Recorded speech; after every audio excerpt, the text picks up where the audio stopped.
Hello students, good morning. तो अपन आज six number numerical करेंगे। आंकिक प्रश्न में छठा क्वेश्चन। तो देखो छठा क्वेश्चन क्या है कि डेविशन एवं जर्मर के प्रयोग में प्रथम कोटि का विवर्तन प्रेक्षित किया जाता है। ठीक है। तो तवरक वोल्टा का मान कितना प्राप्त होता है? 54 वोल्ट प्राप्त होता है यदि प्रयुक्त निकल क्रिस्टल के परावर्तक तलों की मध्य दूरी 0.92 एंगस्ट्रम कितनी हो? 0.92 एंगस्ट्रम हो। तो विवर्तन कोण का मान ज्ञात कीजिए। क्या निकालना है? विवर्तन कोण का मान ज्ञात करना है। तो देखो इसमें डेविशन जर्मर प्रयोग दिया हुआ है ना। और इसमें त्वरक वोल्टा का मान V बराबर 54 वोल्ट दिया हुआ है। साथ में जो प्रथम कोटि का विवर्तन आता है, क्या आता है? प्रथम कोटि का विवर्तन प्राप्त होता है। मतलब प्रथम कोटि जैसे n बराबर 1, हमने ब्रेक समीकरण पढ़ी थी, d sine theta equal to n lambda, d sine theta equal to n lambda. तो वहां पर n क्या है? कोटि होती है। तो प्रथम कोटि का जो विवर्तन है वो n बराबर 1 हो गया। ठीक है। v का मान 54 वोल्ट। अब देखो इसमें प्रयुक्त निकल क्रिस्टल हमने जो प्रयोग किया था उसमें हमने निकल क्रिस्टल ही काम में लिया था। तो निकल क्रिस्टल के परावर्तक तलों की मध्य दूरी, कि तलों की मध्य दूरी का मान दे दिया 0.92 एंगस्ट्रॉम। लेकिन अपन ने जो एक्सपेरिमेंट किया था उस टाइम अपन ने क्या काम में लिया था? वहां पर अपन ने परमाणुओं की मध्य दूरी काम में ली थी। परमाणुओं की मध्य दूरी कितनी होती है? 2.15 एंगस्ट्रॉम होती है डी का मान। वहां पर अपन ने परमाणुओं के बीच की दूरी काम में ली थी, डी बराबर 2.15 एंगस्ट्रॉम। लेकिन यहाँ पर क्या दिया हुआ क्वेश्चन में? यहाँ पर तलों की मध्य दूरी दी हुई है। ठीक है। तो देखो इसमें ब्रेक समीकरण अपने को चेंज करनी पड़ेगी। अपने को नई ब्रेक समीकरण काम में लेनी पड़ेगी, उसका नया रूप काम में लेना पड़ेगा।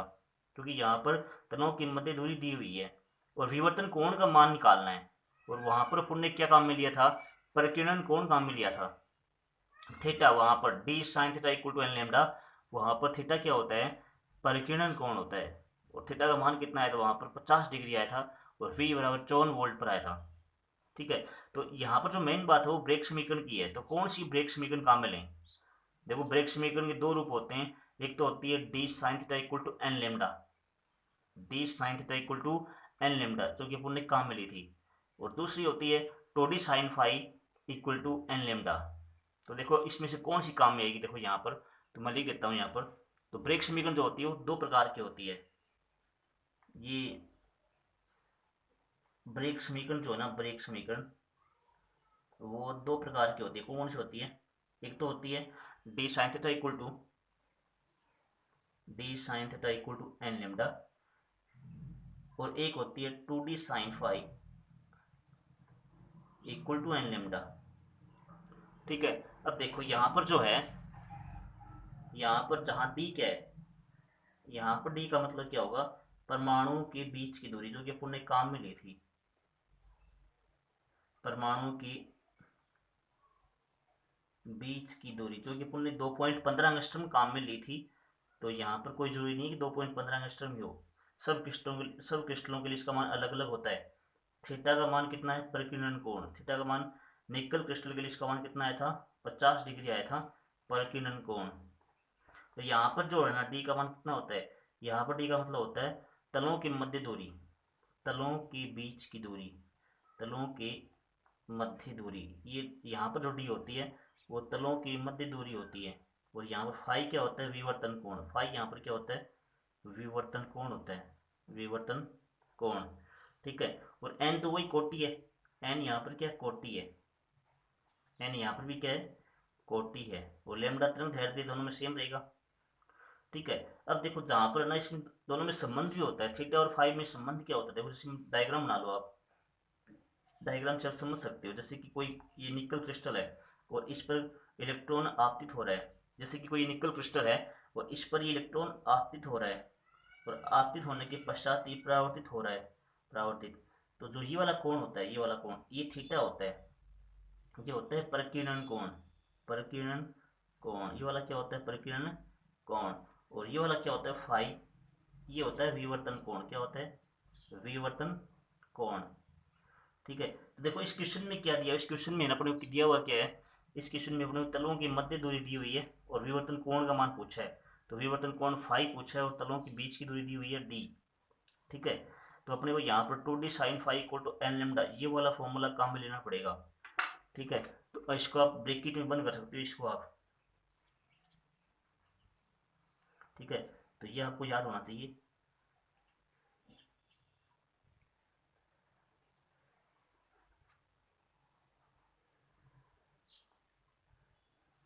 ठीक है भाई, तो ये आपको, ये यहाँ पर इंपॉर्टेंट चीज़ है, तो मैंने इसको अलग से बता दिया है। ठीक है, अब देखो यहाँ पर अपन ने 2d साइन फाई को टू एन लेमडा काम में लेंगे, तो यहाँ पर सबसे पहले लेमडा का मान निकालना पड़ेगा। लेमडा का मान निकालना पड़ेगा, तो लेमडा यहाँ पर डी ब्रोगली परिकल्पना से निकल जाएगा। तो डी ब्रोगली परिकल्पना से लेमडा निकालेंगे सबसे पहले। तो देखो डी ब्रोगली परिकल्पना से, डी ब्रोगली परिकल्पना से लेमडा इक्वल टू, लेमडा निकालना पड़ेगा सबसे पहले। तो डी ब्रोगली परिकल्पना से लेमडा कितना निकलेगा, लेमडा इक्वल टू 12.27 अपॉन में रूट वी एंगस्ट्रम। और यहाँ पर वी का मान कितना दिया हुआ है, चूंकि वी का मान दिया हुआ है 54 वोल्ट, 54 वोल्ट दिया हुआ है। ठीक है, तो लेमडा ई कितना आ जाएगा, 12.27 अपॉन में √54।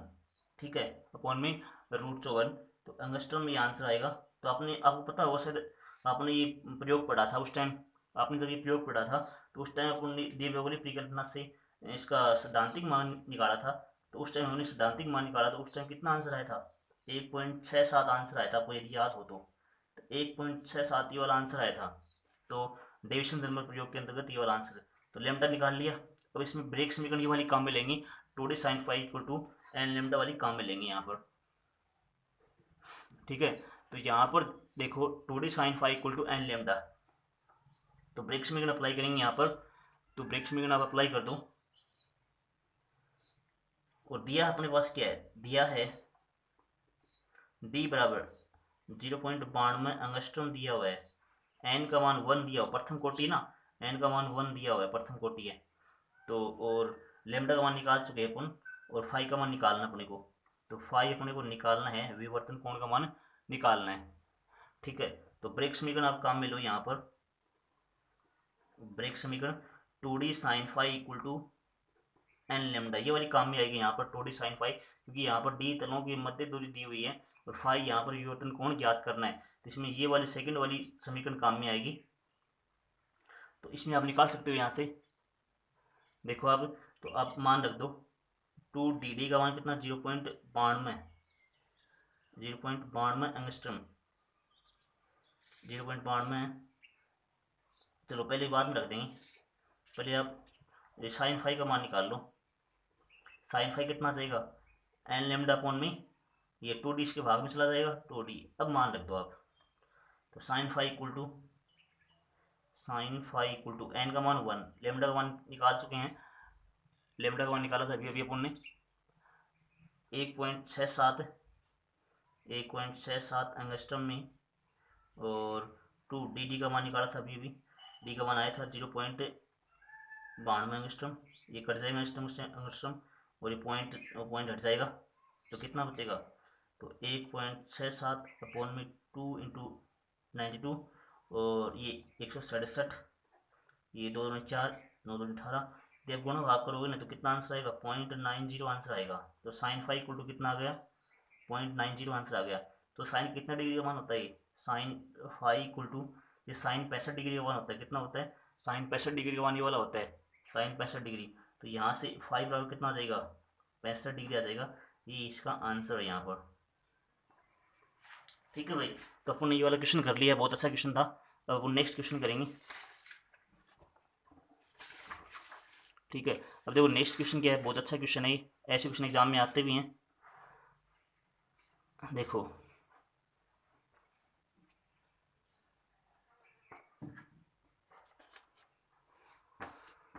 देखो दूसरा क्वेश्चन क्या है, 7th नंबर क्वेश्चन क्या है, 7th नंबर क्वेश्चन जो है कि गतिशील इलेक्ट्रॉन, कि एक गतिशील इलेक्ट्रॉन के संवेग के अक्ष घटक में अनिश्चितता दी हुई है, अक्ष घटक में अनिश्चितता दी हुई है डेल्टा एक्स। तो यहाँ पर हाइजेनबर्ग का अनिश्चितता सिद्धांत वाला काम में आएगा, हाइजेनबर्ग काम में आएगा यहाँ पर, क्योंकि अक्ष घटक में मतलब क्या दिया हुआ है, डेल्टा एक्स दिया हुआ है, और स्थिति तथा नहीं संवेग के अक्ष घटक में डेल्टा एक्स नहीं दिया हुआ, संवेग दिया हुआ, तो डेल्टा पी एक्स दिया हुआ है, सॉरी, तो इसमें delta p x equal to ये दिया हुआ है, और स्थिति तथा वेग के लिए पूछा है, स्थिति डेल्टा एक्स और वेग डेल्टा वी के एक्स घटक में अनिश्चितताओं की गणना कीजिए। तो यहाँ पर देखो सिंपल सा चीज़ है, इसमें आप बस गुणा भाग करने हैं और फॉर्मूला अप्लाई करना है अपने को। तो इसमें देखो इसका आंसर निकालेंगे अपन, दिया क्या है इसमें डेल्टा पी एक्स का मान दिया हुआ है। तो डेल्टा पी एक्स का मान 13.18 10⁻30 केजी मीटर पर सेकंड। तो यहाँ पर निकालना क्या है, डेल्टा एक्स निकालना है और डेल्टा वी निकालना है। ठीक है, डेल्टा वी एक्स, ठीक है, डेल्टा वी एक्स निकालना है। तो यहाँ पर हाइजेनबर्ग का सिद्धांत कहाँ मिल लो आप, हाइजेनबर्ग की अनिश्चितता सिद्धांत से। बताओ क्या आंसर आएगा इसका, delta delta x delta p x equal to लगभग बराबर होता है एच कट अपॉन 2 होता है भाई, एच कट अपॉन 2। तो यहाँ से अपने को डेल्टा एक्स चाहिए एच कट अपॉन 2 और डेल्टा पी एक्स। तो डेल्टा पी एक्स का मान रख दो, एच कट का मान कितना होता है 1.054 10⁻34। ठीक है, अपॉन में टू डेल्टा पी एक्स का मान दिया हुआ है 13.18 10⁻30, जिसको आप काट सकते हो भाई, जैसे आप काट दो तो ये पॉइंट है, ये पॉइंट हट जाएगा। तो यदि आप काटोगे तो कितना आंसर बचेगा 10⁻34 है।